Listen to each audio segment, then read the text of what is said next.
आइए प्रारंभ करते हैं। मनोविज्ञान पाठ संख्या 5 किस हो? 5 है। नाम है समवेदी अवधानिक। समवेदी अवधानिक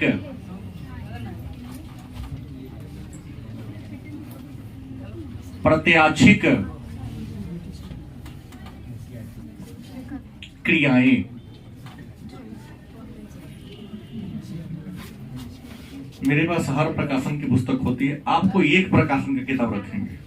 अब ये नहीं कि आपके हाथ में ये है वो है, तो हम सभी विषय का, सभी किताब का प्रयास करता हूं निचोड़ कर देने का, ताकि आपको परेशानी ना हो, सबका पकड़ा भी जाए। और मेरे साथ एक पॉजिटिव पॉइंट होता है कि मेरे पास तो हर प्रकाशन का फ्री में मिल जाता है। आप क्यों खरीदेंगे? कोई एक प्रकाशन आपके पास होना चाहिए। किताब नहीं हो तो ज्यादा बेटर है। वो अलग बात है कि जब सेकेंड हैंड से भी काम चल जाता है, लेकिन जो किताब नया हो, अपने से पढ़ोगे, अपने से अंडरलाइन करोगे, उसका अलग बात होता है। और किसी ने अपने हिसाब से किया है ना। हर इंसान को सोचने समझने का तरीका अलग अलग होता है। गलत कि सही? तो किताब अपना नया ले लीजिएगा, बाकी बात में चर्चा करेंगे। प्रश्न है समवेदी अवधानिक प्रत्याशिक क्रियाएं। संवेदी मतलब संवेदना वाला, अवधानिक किसी वस्तु का ज्ञान प्राप्त होना, प्रत्याशिक मतलब देखने योग्य, क्रियाएं मतलब काम।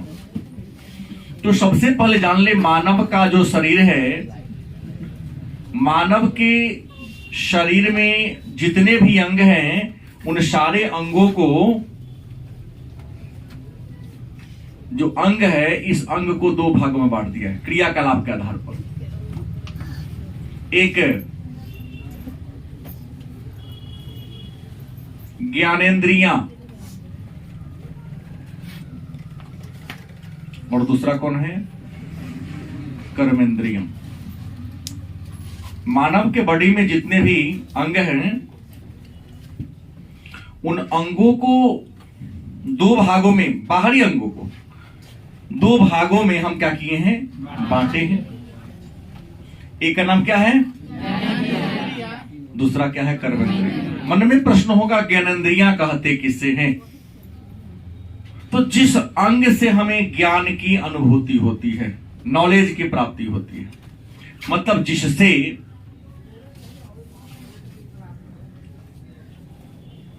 ज्ञान की प्राप्ति होती है। मानव का वह अंग जिससे आपको क्या मिलता है? ज्ञान, नॉलेज मिलता है। तो जिस अंग से आपको नॉलेज की प्राप्ति होती है, ज्ञान की प्राप्ति होती है, उस अंग को हम क्या कहेंगे? ज्ञानेंद्रिय।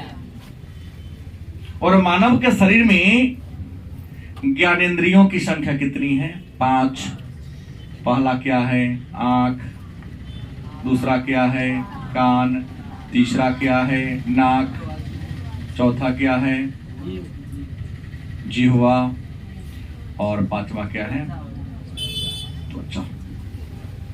जिससे हमें ज्ञान की अनुभूति होती है, ज्ञान की प्राप्ति होती है। तो ज्ञान प्रदान करने वाला मानव का जो अंग है, ऑर्गन है, उसे ज्ञानेंद्रिया कहते हैं। और ज्ञानेंद्रिया कितने हैं?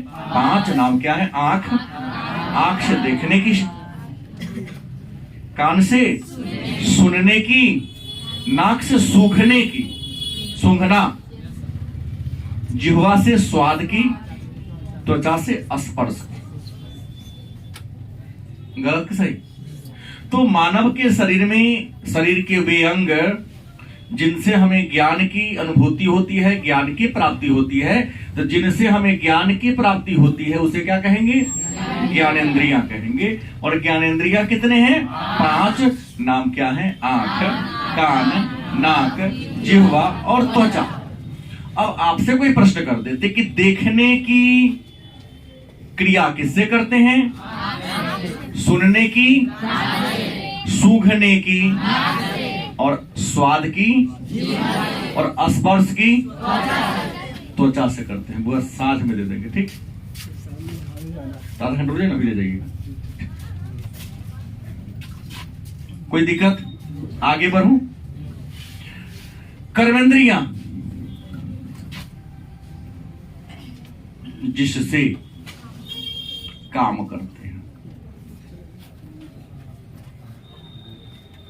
जिससे क्या करते हैं? मानव के बॉडी में बहुत ऐसे अंग है जिनसे हम क्या करते हैं? काम करते हैं। तो जिससे हम काम करते हैं उसे क्या कहेंगे? कर्मेंद्रियां कहेंगे। अब कहोगे सर काम करने वाला अंग कौन है? तो कर्मेंद्रियां तो दो ही हैं, हाथ एंड पैर। इन्हीं दोनों की सहायता से हम क्या करते हैं? काम करते हैं। अब सवाल है, तो सबसे संवेदी पढ़ना है तो सबसे पहला प्रश्न आपके मन में एक और आएगा कि संवेदना क्या है? संवेदना क्या है, या संवेदना से आप क्या समझते हैं?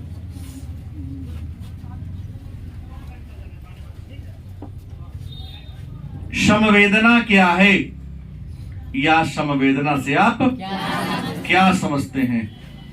हटो, वहां से सांप फटक रहा है, हटो। लड़का सांप नहीं है सांप, लेकिन एक्टिविटी उसका डरने वाला था, नहीं सांप से ही डरा है वो।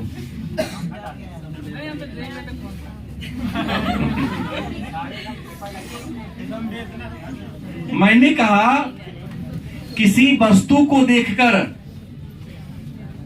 गलत कि सही?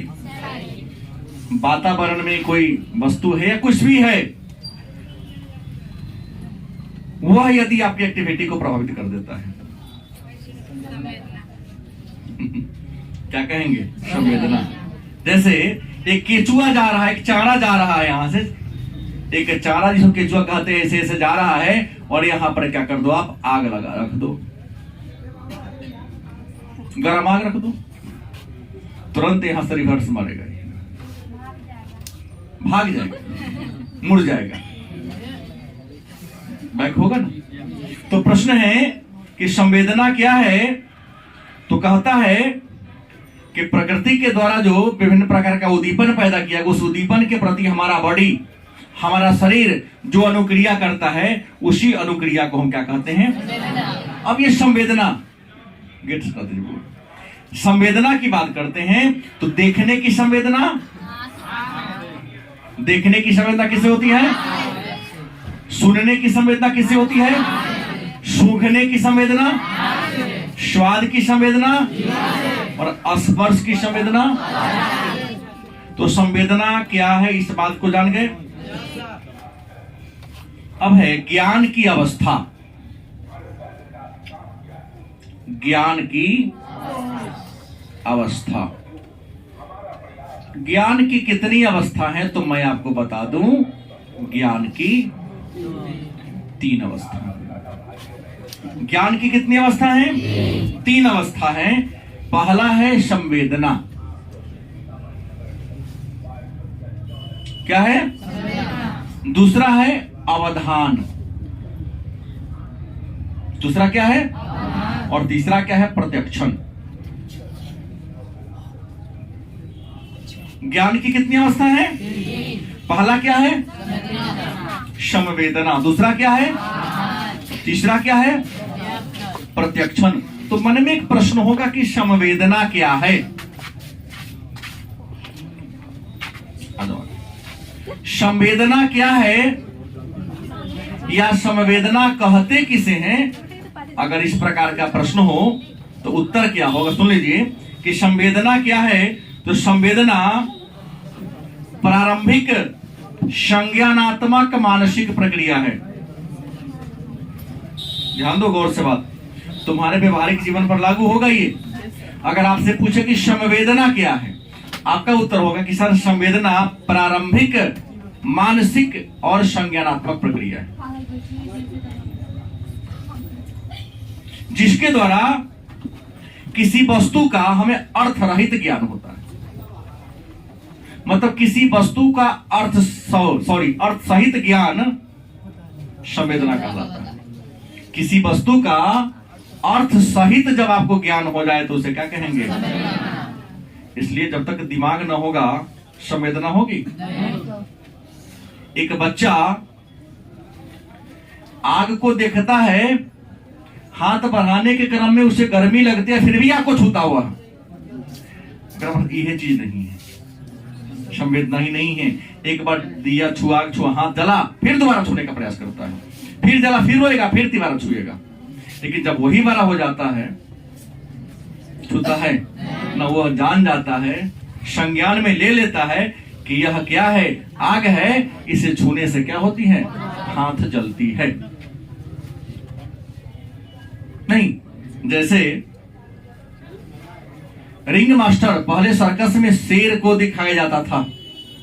हम देखें, सीतामढ़ी में कई बार सर्कस आया है तो हमने देखा है, एक डंडा के सहारे जंगल के राजा शेर को एक दुबला पतला आदमी नचाता है। उस सिखाया होगा पहले, और पहले बार जिस डंडा से वो काम कराया होगा उसमें बिजली का झटका रहा होगा, उसके दिमाग में घुसा दिया कि इसके हाथ में वो डंडा लगा हुआ, जब जाएंगे तो वो करंट मरवाता है इसे, तो सबसे नहीं डरेगा, लेकिन डंडा जैसे उसके हाथ में आएगा डरना शुरू कर देता है। जैसे उदाहरण की बात कर लें, हमने सुना है, हमें भी किसी ने कहा कि राजा थे, मिथिला के ही कोई राजा थे, जिन्होंने घोषणा किया कि हम अपने सभी विश्वास पात्र लोगों को एक एक बिल्ली और एक एक भैंसी इनाम देंगे, दूध देने वाले भैंस, और सभी लोग क्या करेगा? अपने भैंस को दूहेगा, अब भैंस बिल्ली को दूध पिलाएगा, जिसकी बिल्ली क्या होगी? मोटी होगी, उसको बहुत सारा इनाम दिया जाएगा। अब सारे लोग ले गए, गोनू ओझा को भी बिल्ली मिला, एक भैंस भी मिला। अब सुबह शाम बाले बच्चे उसकी सेवा करते, घास खिलाते पिलाते, सोचे कि दूध पी लेते समय बाल बच्चा नहीं पिए, हम नहीं पीजे, बिलैया पी जाए, बुद्धि लगा दिए, संवेदना वाले को खूब गर्म दूध कर लिए, मुंह जाके उड़ा दिए। अब बिल्ली देखा, संज्ञानात्मक मानसिक प्रक्रिया है कि उजला चीज से मुंह पकता है, तो उजला दूध किया, मही देखकर, उजला रूई देख के वो डरने लगा, फिर ही पी जाता है। वो कलयुग का बिल्ली होगा। गर्म नहीं रहता। तब हमने कहा कि वो गोनू ओझा वाला बिल्ली था, आज के बिल्ली कलयुग का बिल्ली है। वो पहले ट्राई करता है अपने पंजा से कढ़ाई को छूके, कढ़ाई ठंडा होगा तो अटैक करेगा, गर्म होगा अटैक नहीं करेगा। होशियार था पहले,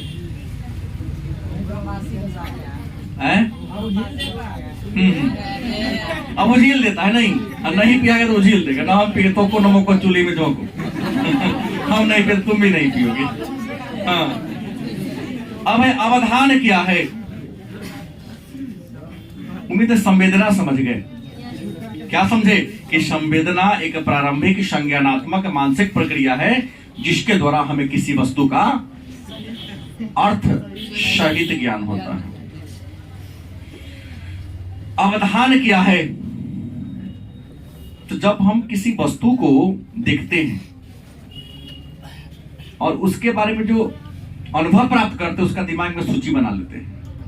क्या बना लेते हैं? तो किसी वस्तु के बारे में कि आग गर्म होता है, या मिर्च तीता होता है, चीनी मीठा होता है, गलत कि सही? नींबू खट्टा होता है। तो जैसे ही नींबू को देखते हैं तो खट्टा होने का एहसास आपके अंदर आ जाता है, तो उसी का जो कूट बना, पंजीकरण कर लेता है दिमाग में, उसी पंजीकरण को क्या कहते हैं? किसी वस्तु की पंजीकरण कर लेना, बैठा लेना कि वस्तु का प्रकृति ऐसा है, उसी को क्या कहते हैं? अवधान। फिर प्रश्न प्रत्यक्षण क्या है? तो ज्ञान प्राप्ति की अंतिम अवस्था को प्रत्यक्षण कहते हैं। ज्ञान प्राप्ति की अंतिम अवस्था को क्या कहते हैं? तो एक मन में प्रश्न होगा, संवेदना की क्या विशेषता है? संवेदना की विशेषता क्या है?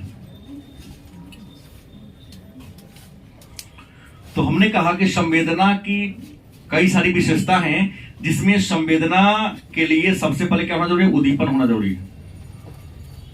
आग रहेगा तो ना मुड़िएगा। हमने कहा सांप, अगर हमने कहा चूहा तो कोई नहीं देखता।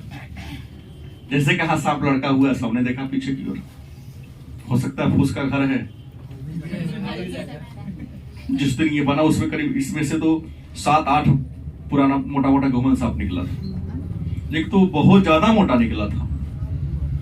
शाम को ज्यादा कुछ नहीं पता, सुबह में एक आदमी गोरहा इसमें से निकाल रहे थे, देखा तो कहा कि बहुत मोटा है, दुबला पतला एक विद्यार्थी था उसी जैसा। अरे सब कोई नहीं लगा, हम अकेले गया, एक छोटा सा डंडा से दबाया, मार दिया। उसे उठ नहीं रहा था, इतना वजनदार था, लेकिन ये महसूस हुआ कि वो केचुआ छोड़ रहा था अपना, इसलिए मार दिया, नहीं तो नहीं मार सकता वो। उसी जगह इतना मोटा था, तो पूरा गोरहा था ना इसमें। ऐसा भी अगर वो टहलते रहता है बहुत ज्यादा। ये 3-4 साल पहले की बात है, 3-4 साल घूमते फिरते रहता वो सब। तो प्रश्न क्या है कि उद्दीपन होना जरूरी है, क्योंकि जब तक उद्दीपन नहीं होगा, मच्छर नहीं काटेगा तो हाथ से क्यों प्रहार करेगा वो मारने के लिए?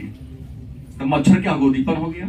दूसरा, संवेदना जो सरल मानसिक प्रक्रिया है, सीधा मस्तिष्क से जुड़ा होता है। अगर जिसके पास मस्तिष्क ना हो तो वो संवेदना का अनुभव नहीं करेगा। जैसे छोटा बच्चा, नवजात शिशु, एक बार हाथ जलता फिर दोबारा छूता है, कहता लाल है तो सुंदर क्या होगा, कुछ उठा के मुंह में डालने का प्रयास करता, चीटी उटी सब खा जाता है, नहीं खा जाता है। यो खा, तू नहीं खाया, तू तो चरावड़ा सब खा गए, पता चला।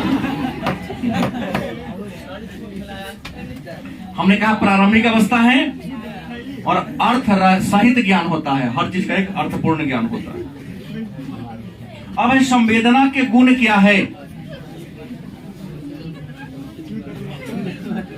संवेदना के गुण की बात करते हैं तो संवेदना के 2 गुण होंगे, तीव्रता और दूसरा क्या है? अवधि। संवेदना के कितने गुण हैं? तो संवेदना के 2 गुण हैं। पहला गुण क्या है कि संवेदना निर्भर करता तीव्रता पर। जैसे इसने कही कि सर हमारे घर में जो बिल्ली आती है तो दूध को पी जाती है, यह तो उसमें गर्म कम होगा, गर्मी की तीव्रता होगी, बहुत गर्म होगा तो पिए जाएगा, नहीं तो उछील देगा। लेकिन अगर बहुत ज्यादा गर्म होगा तो क्या उछलने का प्रयास करेगा? वो तब पंजा कड़ाही में सटाएगा तभी उसको पक जाएगा, भागना दूर कर प्रयास करेगा। तो संवेदना के पहला गुण है क्या? तीव्रता। और दूसरा, संवेदना की एक अवधि होती है। मच्छर काट लिया, एक निश्चित अवधि तक ही उससे आपको ज्ञान रहेगा कि यही काटा था, एक समय के बाद कहां काटा तो भूल जाइएगा। तो संवेदना की पहली विशेषता है कि संवेदना की एक तीव्रता होती है, और दूसरी विशेषता क्या है? संवेदना की एक अवधि होती है। अब इसमें 2 चीज आपको पढ़ना है। पहला क्या पढ़ना है? तो आंख। आंख क्या है? आंख वाले में क्या कहते हैं? EY आई, आंख। तो सबसे पहला बात है कि आंख क्या है? तो इसका पहला लाइन लिखेगी, आंख मानव शरीर की एक महत्वपूर्ण ज्ञानेंद्रियां है। आंख मानव की क्या है? एक ज्ञानेंद्रियां है, क्योंकि मानव को इससे क्या मिलता है? ज्ञान की प्राप्ति होती है। किसकी प्राप्ति होती है? आंख एक ज्ञानेंद्रियां है और मानव को आंख से क्या मिलता है? ज्ञान। कैसा ज्ञान? तो किसी वस्तु को देखने का ज्ञान मिलता है। कैसा ज्ञान? किसी वस्तु को देखने का ज्ञान किससे मिलता है? और ये आंख जो है ना, एक कैमरा के समान है। आंख की तुलना विद्वानों ने किसे किया है? कैमरा से किया है। लेकिन आंख की जो बनावट है, आंख की जो बनावट है, इसको 3 भागों में बांटा गया है। आंख की बनावट को कितने भागों में बांटा गया है? 3 भागों में बांटा गया है। पहला है श्वेत पटल, पहला कौन है? दूसरा है मध्य पटल और तीसरा है दृष्टि पटल। मानव के जो आंख है, जैसे अगर हम बात कर ले मानव की आंख की, तो मानव की आंख के कितने भाग हैं? मानव की आंख के 3 भागों में बांटा गया है। 3 भागों में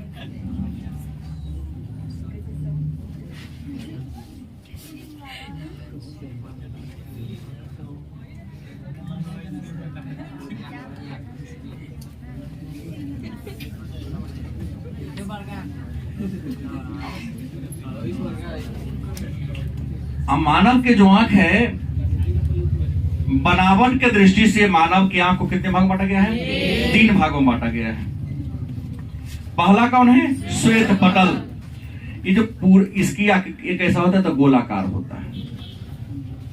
मतलब ये जो मान लो कि आंख का हमने चित्र बनाया, तो पूरा बीच वाला जो हिस्सा है, उभरा हुआ जो हिस्सा है, देखेंगे अपने आप को महसूस करें आप, बीच में ब्लैक होता है, तो दूसरे का तो व्हाइट व्हाइट होता है। ये पूरा व्हाइट वाला जो हिस्सा है, जो अपारदर्शी है, जिसको आप आर पार देख नहीं सकते हो, ये जो श्वेत पटल है अपारदर्शी, इसको आप आर पार देख नहीं सकते हैं। ये सफेद होता है और ये आंख का मजबूत हिस्सा है। इसी श्वेत पटल में ये जो ब्लैक वाला हिस्सा आप देख रहे हैं, कॉर्निया कहते हैं। नेत्रदान के समय इसी कॉर्निया को दान में दिया जाता है। इसको हम क्या कहते हैं? कॉर्निया कहते हैं। और जो श्वेत पटल है ना, इस आंख को चारों ओर से घेरा रहता है। आप इसमें देखेंगे बहुत तेज प्रकाश निकलता हुआ दिखाई देगा। इसमें आपकी छाया बनती है, उसी के पीछे लेंस लगा होता है। जैसे आपके सामने कोई आता है तो लेंस के माध्यम से आपका फोटो खींच लेता है। आप फोटो खींच के मस्तिष्क के दृष्टि केंद्र के सामने भेजता है और वह मिलान करता है कि पहले से चित्र है कि नहीं।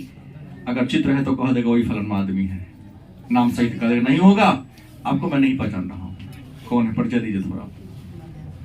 गलत कि सही? बीच वाला हिस्सा क्या है?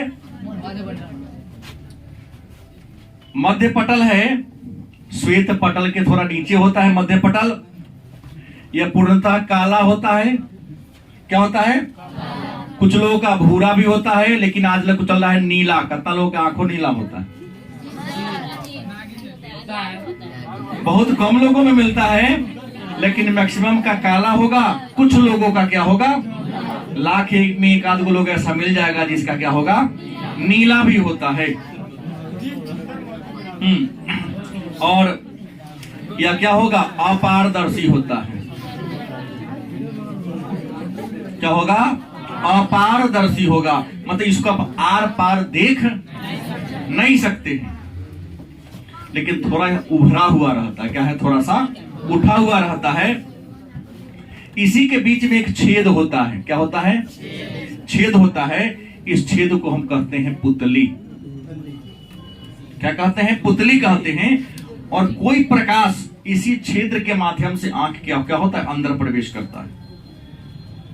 क्या होता है? इसी के माध्यम से, इसी छेद के माध्यम से आपके आंख के अंदर प्रवेश होता है, और तब जाकर के किसी का वो जो फोटो होता है हम क्या करते हैं? बना पाते हैं। इसके पीछे पानी भरा होता है, जिसको हम कचाव द्रव्य कहते हैं। विज्ञान वाले गुरुजी पढ़ाए होंगे। जल होता है, जिसको हम कचाव द्रव्य कहते हैं। उसी के कारण आंख उभरा हुआ फूला फूला सा प्रतीत आपका होता है। वही कहता है आंख फूट गया, मतलब उसके जो पानी था कचाव द्रव्य क्या हो गया? पूरा बाहर आ गया। और आंख का जो तीसरा भाग है उसका नाम है क्या है? दृष्टि पटल। इसका काम क्या है? प्रकाश का ग्रहण करना। प्रकाश को ग्रहण करना इसका क्या है? काम है। ठीक है। विटामिन ए की कमी से आंख में एक रोग हो जाता है। उस रोग को हम रतौंधी कहते हैं। और ये रतौंधी रोग विटामिन ए की कमी से होता है। अगर किसी व्यक्ति को रतौंधी हो जाए तो उसे रात में दिखाई, दिन में तो देख पाता है लेकिन रात में उसे दिखाई नहीं होती है। मानव की आंख में दो और चीजें होती हैं। मानव की आंख में दो चीजें और होती है, जिसका नाम है शंकु और शालिकाएं। उम्मीद है पढ़े होंगे। शंकु और शालिकाएं। शालिकाएं को रोड्स कहते हैं अंग्रेजी में, RODS, और शंकु को कोन्स कहते हैं, CONES। किसी वस्तु को देखने में, किसी रंग को पहचानने में, देखने और रंग को पहचानने में शंकु और शालिकाएं ही हमको क्या करता है, मदद करता है। जैसे अगर बात शालिकाएं का काम क्या है, तो मंद प्रकाश में, मंद प्रकाश है माने प्रकाश कम है, अंधेरा है, तो मंद प्रकाश में इंसान को देखने में सहायता कौन करता है, शालिकाएं। तेज प्रकाश में तो नॉर्मल हम अब देख ही ले रहे हैं, लेकिन प्रकाश जैसे ही कम हो जाएगा तो कम प्रकाश में आंख का जो भाग आपको देखने में मदद करता है उसको रोड्स मतलब हिंदी में शालिकाएं के नाम से जानते हैं। शालिकाएं कैसी होती है? शालिकाएं आकार में लंबी लंबी होती है। क्या होती है? लंबी लंबी होती है, लंबी होती है। और ये जो कोन्स है, जिसको हम क्या कहते हैं, शंकु कहते हैं, यह तेज प्रकाश में, प्रकाश बहुत तेज हो जाए तो आप देख भी नहीं पाते, कम होगा फिर भी नहीं देख पाओगे, और ज्यादा तेज प्रकाश हो जाएगा तो आप दिखाई भी नहीं करेगा आपसे। सूरज को देख लो तो सूरज दिखाएगा, बहुत तेज प्रकाश है, आंखें आराम हो जाएगा, आंसू आ जाता है। तो प्रश्न क्या है कि तेज प्रकाश में फिर भी कुछ ना कुछ आप देख पाते हो, तो देखने में मदद कौन करता है? वही शंकु आपका मदद करता है। क्या बोले हैं? शालिकाएं को सूचियां भी कहते हैं। आपको बता दें, इसी शालिकाएं के कारण इंसान को लाल, हरा और पीला रंग की संवेदना शालिकाएं के कारण होता है। और जिस व्यक्ति में शालिकाएं नहीं होता है उसी व्यक्ति को कहते हैं कलर ब्लाइंडनेस हो गया, मतलब लाल हरिहर को पहचान नहीं सकता है। हाँ, और तो सीबी न कहता है, सीबी चेक करवाओ, सीबी का मतलब कलर ब्लाइंडनेस। अब इसमें किसको है मैं नहीं जानता हूं। इस रोग का वाहक महिला होती है, लेकिन इसका प्रभाव पुरुषों को होता है। क्या जी? और बहुत ऐसे लोग, रेलवे में आप goods guard, station master, loco pilot, और फौज में भी कुछ ऐसे पद है जहां पर नहीं जा सकते हैं, क्योंकि लाल और हरा चीज आपको नहीं दिखाई देगा। ड्राइवर बनोगे, लाल सिग्नल है तो लड़का कभी हरिहर दिखाएगा, कभी हरिहर का लाल दिखाई देगा। लेकिन एक बात है कि छोटा चीज, मतलब ये नहीं कि बड़ा इतना छोटा होगा तो ना पता चलेगा, बड़ा होगा तो दिखाई भी करेगा। लेकिन वहां लाइट पर ये होता है। जैसे हम जीएस पढ़ाते थे, उसका बुक रखे थे, आधी बुक होगा कहीं पर, वो तब 2009 या 10 में 1600 की बुक थी, वो जांच करने के लिए डिजिट में कुछ लिखा हुआ था, लाल पीला ब्लू हर रंग से पहचानवाया जाता। देखो तो इसमें क्या लिखा हुआ है? बहुत ऐसे करीब अपने जीवन काल में जितना दिन हमने जीएस पढ़ाया उसमें करीब 10 या 8 लड़का ऐसा था चेक में पाया गया वह कलर ब्लाइंडनेस का रोगी है।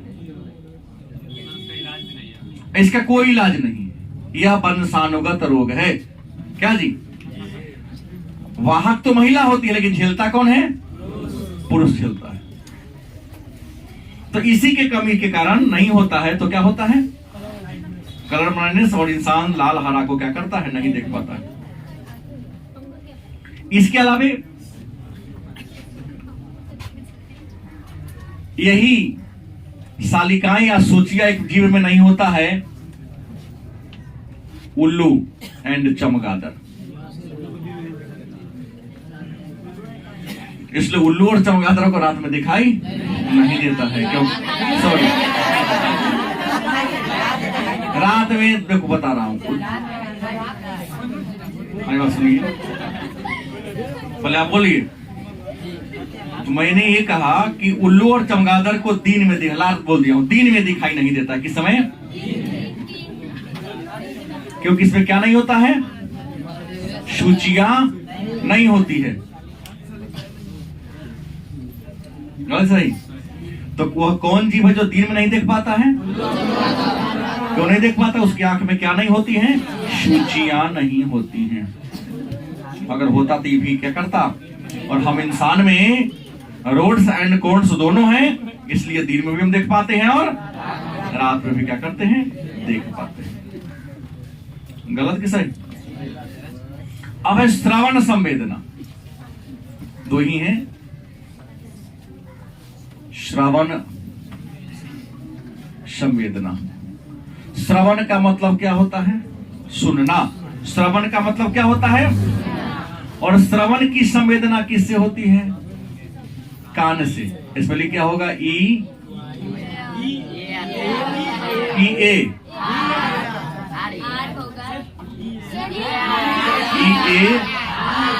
I R. अच्छा चलो, ईयर। ई आर माने ईयर। कितनी स्पेलिंग है? जा, हमको आता ही नहीं था। पहला बार जाने ई आर माने कान होता है, ईयर माने कान। चलो अच्छा, सीख लिए वो। अब सवाल है कि कान जो मानव का एक ज्ञानेंद्रिया है, और इस ज्ञानेंद्रिया से इंसान देखने की संवेदना प्राप्त करता है। सॉरी, सुनने की। क्या करने की?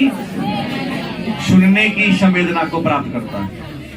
लेकिन आपको पता है कि जो कान है, कान के दो भाग हैं। एक का नाम है बाह्य कर्ण, और दूसरा कौन है? अंतःकरण। मानव के जो कान है, बनावट के आधार पर मानव के कान को दो भागों में बांटा गया है। एक का नाम क्या है? बाह्य कर्ण। जैसे बाह्य कर्ण की बात करें तो खैर जैसा भी बने, इसको ध्यान, ये दिमाग लगाना नहीं है।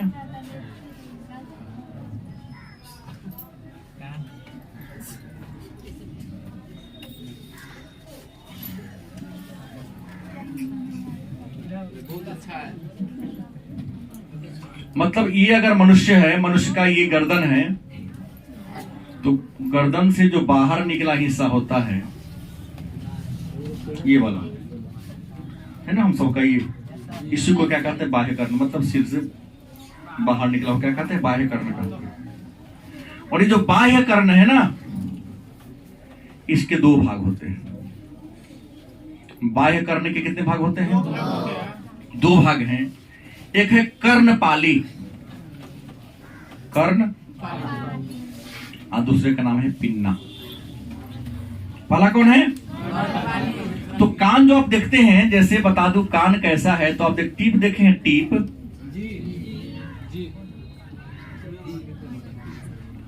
मोटी तेल रखने वाला,